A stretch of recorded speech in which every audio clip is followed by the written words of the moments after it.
لا الہ تیری شان یا وحدہ تو خیال و تجسس تو ہی آرزو اللہ۔ میں نے 2 آیتیں تلاوت کی ہیں۔ پہلی آیت اللہ تعالیٰ فرماتے ہیں کلا بل رانا علی قلوبہم ما کانوا یکسبون، کہ گناہوں نے ان کے دلوں پر زنگ لگا دیا ہے، گناہوں نے ان کے دلوں کو سیاہ کر دیا ہے، اب ان کے دلوں کے اندر خیر کی رغبت ہی نہیں رہی۔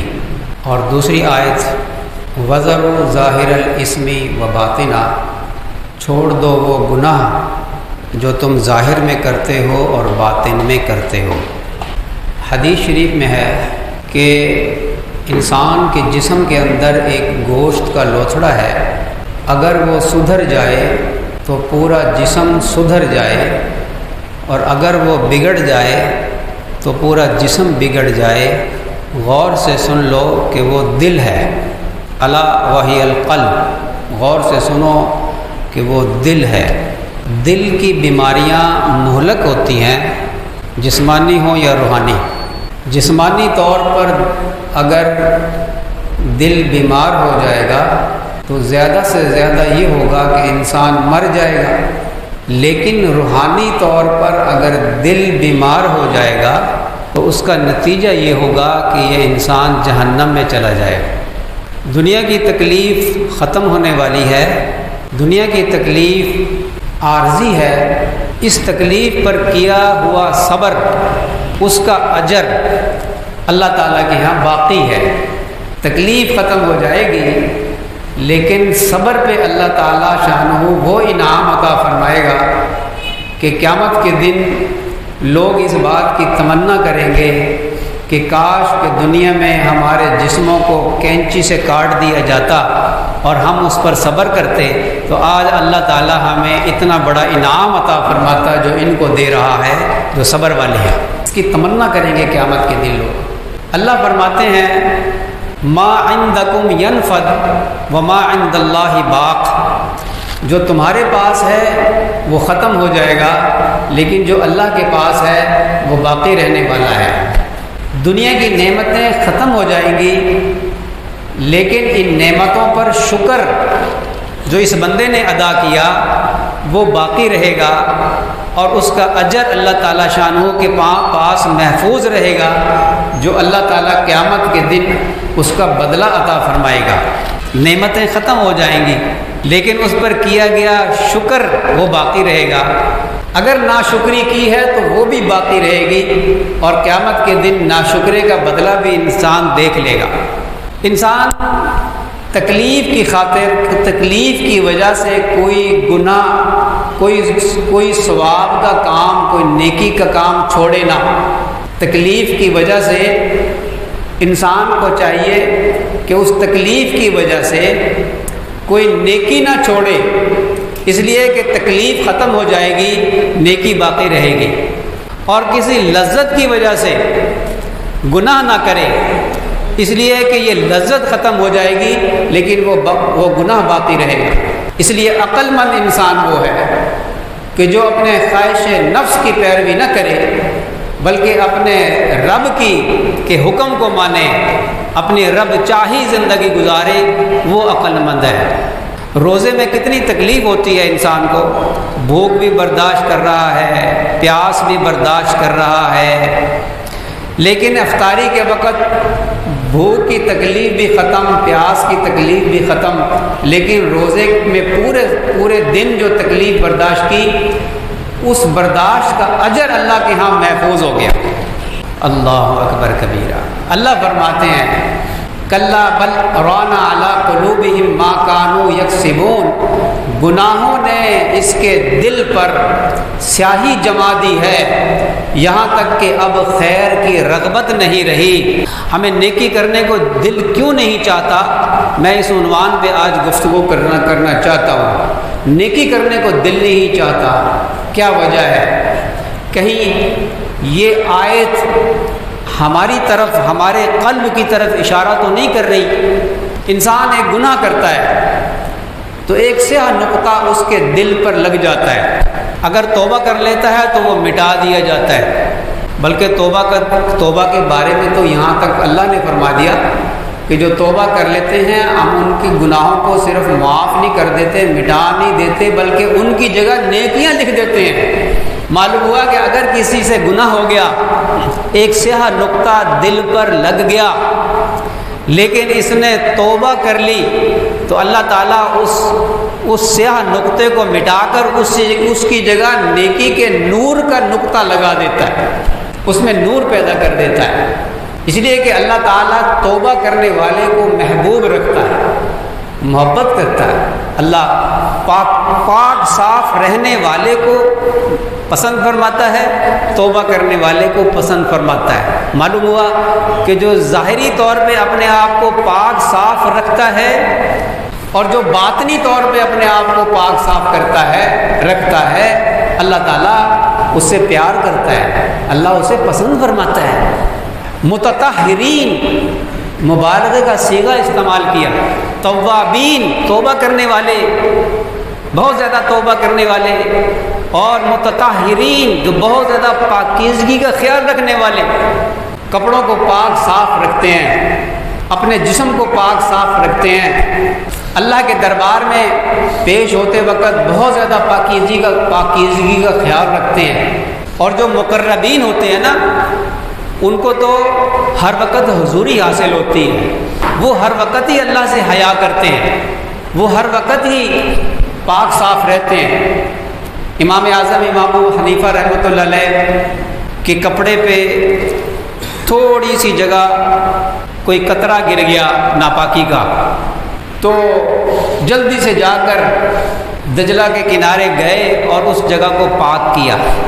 کسی نے کہا کہ آپ تو فتویٰ دیتے ہیں کہ اگر نجاست غلیظہ اتنی گنجائش ہے جتنی ایک درہم، یہ ہتھیلی ہوتی نا، ہتھیلی پہ پانی ڈالیں اور جتنا ٹک جاتا ہے نا پانی، وہ ایک درہم کے برابر ہوتا ہے۔ ہماری اٹھنی جو ہوتی تھی نا پہلے، اتنی ناپاکی نجاست غلیظہ جو ہوتی ہے، پیشاب ہے، پخانہ ہے، یہ نجاست غلیظہ ہے، منی ہے، اس کی اتنی کپڑے پہ یا جسم پہ گنجائش ہے، اگر اتنی ہو تو نماز ہو جائے گی۔ مسئلہ بھی ذہن نشین ہونا چاہیے۔ اور جو نجاست خفیفہ ہوتی ہے وہ 1/3 کپڑا، یہ جو آستین ہے، یہ آستین یہاں سے لے کے کندھے تک یہ ایک کپڑا ہے۔ اگر یہ کیچڑ ویچڑ جو باہر ہوتے ہیں، یہ اگر 1/3 اس کو 3 حصوں میں تقسیم کریں، یہ 3 حصے ہو گئے، یہ 3 ہو گئے، ٹھیک ہے، اتنا اس سے کم ہو، 1/3 سے کم ہو تو نماز ہو جائے گی۔ یہ ہے فتویٰ، یہ ہے مسئلہ جو علم میں ہونا چاہیے۔ تو امام صاحب کو کسی نے کہا کہ آپ تو فرماتے ہیں کہ اتنی مقدار، اور ابھی یہ ذرا سا قطرہ لگا ہے ناپاکی کا اور آپ جا کر دھو رہے ہیں، تو فرمایا کہ وہ فتویٰ ہے، یہ تقویٰ ہے۔ اگر تھوڑی سی جگہ بھی ناپاک ہو گئی، بس جا کر اس کو پاک کرو۔ یہ ہیں متطہرین، بہت زیادہ پاکیزگی والے لوگ۔ اس ناپاکی کا دل پر اثر ہوتا ہے، نیکی کرنے کا دل کیوں نہیں چاہتا؟ ایک گناہ کیا تو ایک نقطہ، سیاہ نقطہ دل پر لگ گیا، توبہ نہیں کی، پھر گناہ کیا، دوسرا نقطہ دل پر لگ گیا، پھر گناہ کیا، تیسرا نقطہ دل پر لگ گیا، یہاں تک کہ پورا دل سیاہ ہو گیا۔ اور اس آیت کا مصداق ہو گیا کلا بل ران علی قلوبہم ما کانوا یکسبون، کہ ان کے دلوں پر گناہوں نے زنگ لگا دیا ہے، سیاہی چڑھا دی ہے کہ اب خیر کی رغبت ہی نہیں رہی۔ تو کہیں ایسا تو نہیں کہ ہمارا دل سیاہ ہو گیا ہے گناہ کر کر کے۔ یہ تو اللہ فرماتے ہیں کہ ہم بہت سے گناہوں کو تو معاف ہی کر دیتے ہیں۔ ما اصابکم من مصیبت فبما کسبت ایدیکم ویعفو عن کثیر، یہ مصیبتیں تم پر آتی ہیں، یہ دل کا بے چین ہونا، دل کا پریشان ہونا، سکون کا غارت ہو جانا، یہ مصیبت ہے۔ جو اللہ والے ہوتے ہیں ان کو تکلیف بھی ہوتی ہے تو دل مطمئن ہوتا ہے، لیکن جو گناہگار ہوتا ہے، فاسق فاجر ہوتا ہے، تکلیف میں اس کا دل بھی بے چین اور پریشان ہوتا ہے۔ تو کہیں ایسا تو نہیں کہ گناہوں کی وجہ سے ہمارے دل سیاہ ہو گئے ہیں؟ یہ تو اللہ کی مہربانی ہے کہ اللہ تعالیٰ شانو جو ہم کو تھوڑی بہت نیکیاں کرتے ہیں، اللہ تعالیٰ ان چھوٹے چھوٹے گناہوں کو تو معاف ہی فرما دیتا ہے۔ المیہ یہ ہے اور افسوس کی بات یہ ہے کہ آج کے دور میں جس گمراہ کن فتنے کے دور سے ہم گزر رہے ہیں، بہت سارے گناہوں کو تو ہم گناہ ہی نہیں سمجھتے۔ ہوائے نفس میں اتنے مبتلا ہیں، خواہش نفس میں، کہ اپنی خواہش نفس کو پورا کرنے کے لیے شریعت سے دلیل پکڑتے ہیں اور اپنے پاس سے دلیلیں بناتے ہیں، آسانیاں تلاش کرتے ہیں۔ ہمیں پتہ نہیں ہے گناہ کبیرہ کسے کہتے ہیں، جو توبہ کے بغیر معاف نہیں ہوتے۔ گناہ کبیرہ، صغیرہ گناہوں کو اللہ نماز کی برکت سے بھی معاف کر دیتا ہے، وضو کرتے ہیں تو گناہ معاف اللہ کر دیتا ہے، لیکن کبیرہ گناہ جب تک توبہ نہ کرے اللہ معاف نہیں فرماتا۔ لیکن ہم جانتے نہیں ہیں کبیرہ گناہ کون کون سے ہیں۔ میں چند گنوا دیتا ہوں، پھر اس حکم پر غور کر لیں کہ جو اللہ نے فرمایا وَذَرُوا ظَاهِرَ الْإِثْمِ وَبَاطِنَهُ، چھوڑ دو وہ گناہ جو تم ظاہر میں کرتے ہو اور باطن میں کرتے ہو۔ ظاہری گناہ کون کون سے ہیں، باطنی گناہ کون کون سے ہیں جن کو اللہ تعالیٰ نے منع فرمایا ہے کہ چھوڑ دو ان گناہوں کو۔ شہوت، بیجا شہوت، حب الدنیا، حسد، توبہ، دینداروں کے اندر بھی حسد، کینہ، بغض، تکبر، ریاکاری، اتنے بڑے بڑے گناہ، یہ باطنی گناہ ہیں۔ اللہ فرماتے ہیں کہ ان کو چھوڑ دو، وَذَرُوا ظَاهِرَ الْإِثْمِ وَبَاطِنَهُ، جو تم ظاہر میں گناہ کرتے ہو ان کو بھی چھوڑ دو، جو باطن میں کرتے ہو ان کو بھی چھوڑ دو۔ ظاہری گناہ، بد نظری، اللہ تعالیٰ کا حکم ہے قُلْ لِلْمُؤْمِنِينَ يَغُضُّوا مِنْ أَبْصَارِهِمْ وَيَحْفَظُوا فُرُوجَهُمْ ذَلِكَ أَزْكَىٰ لَهُمْ إِنَّ اللَّهَ خَبِيرٌ بِمَا يَصْنَعُونَ۔ یہ مردوں کو حکم دیا، اور اس سے اگلی آیت عورتوں کو حکم دیا۔ مردوں کو حکم دیا آپ ان کو فرما دیں، اپنے نبی صلی اللہ علیہ وسلم کو فرمایا آپ ان کو فرما دیں یغضوا من ابصارہم، اپنی نگاہوں کو جھکا کے رکھا کریں، اپنی نظروں کی حفاظت کیا کریں اور اپنی شرمگاہوں کی حفاظت کیا کریں۔ دو حکم دے دیے، نظروں کی حفاظت، غیر محرم پر نظر نہ پڑے۔ نبی کریم صلی اللہ علیہ وسلم فرمایا حضرت علی رضی اللہ عنہ کو، اے علی پہلی نظر معاف ہے، فوراً ہٹا لو، مطلب یہ دوسری نظر نہ ڈالنا، خبردار دوسری نظر نہ ڈالنا۔ ایک نظر ڈالی غیر محرم عورت پر، بے اختیار نظر پڑ گئی، یہ چھوٹا گناہ ہے، صغیرہ گناہ ہے۔ لیکن جو عادت بنا لے، یہ چھوٹا گناہ جو ایک شخص نظروں کی حفاظت کرتا ہے، اس کو عادت ہے، اس نے عادت بنا لی ہے اپنے نظروں کی حفاظت کی، اس کی نظر کبھی غیر محرم پر پڑ گئی پھر اس نے ہٹا لی، تو یہ صغیرہ گناہ ہے۔ یہ گناہ اللہ تعالیٰ نماز کی برکت سے بھی معاف فرما دے گا۔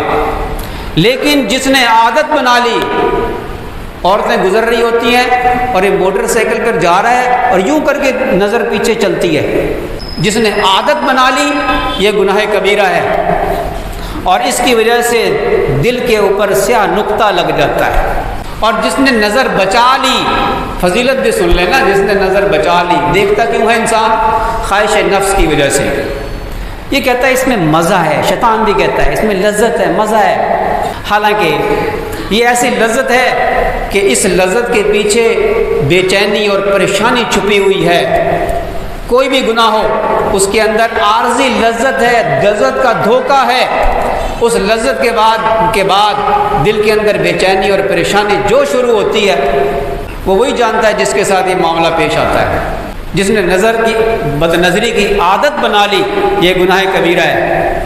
زبان سے گالیاں دینا، غیبت کرنا، کتنے گناہ زبان کے ساتھ جڑے ہوئے ہیں۔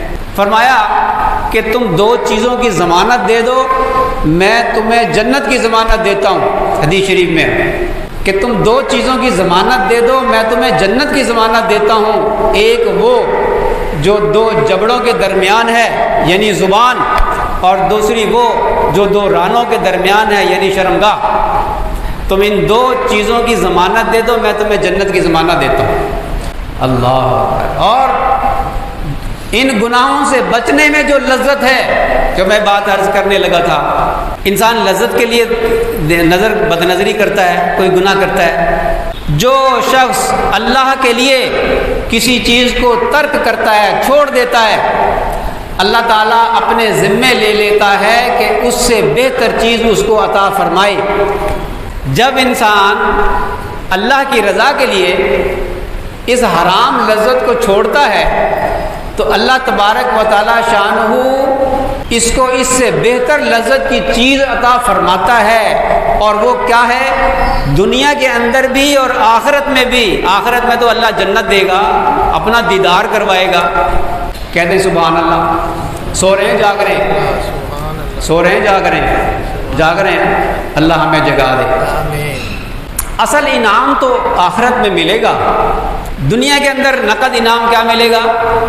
حدیث میں نہیں آیا جس کا مفہوم ہے جو شخص اپنی نظر کو بچاتا ہے غیر محرم سے، اللہ تعالیٰ شانہ اس کو مرنے سے پہلے ایک ایسی عبادت کی توفیق عطا فرمائے گا کہ جس کی وہ لذت اپنے قلب کے اندر موت تک محسوس کرے گا۔ او کما قال علیہ الصلوۃ والسلام، کیونکہ لذت چھوڑی تھی، حرام لذت چھوڑی تھی، اللہ اس کو حلال لذت عطا فرمائے۔